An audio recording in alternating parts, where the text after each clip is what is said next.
BRS working president KTR తాను break తీసుకుంటున్నట్టుగా ప్రకటించారు. Wellness treatment కోసం తాను వెళ్తున్నట్టుగా ఆయన ట్వీట్ చేశారు.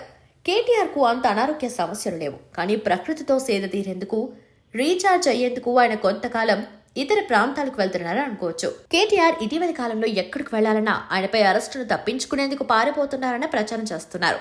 ముందస్తుగా నిర్ణయించుకున్న ఓ కార్యక్రమంలో పాల్గొనేందుకు మలేషియా వెళ్లాల్సిన సమయంలో ఆయనను అరెస్ట్ చేస్తారన్న ప్రచారం ఉధృతంగా జరిగింది. దాంతో తాను పారిపోయారని ప్రచారం చేస్తారన్న ఉద్దేశంతో కేటీఆర్ ఆగిపోయారు. ఇప్పుడు అరెస్ట్ వార్తలు తేలిపోయాయి.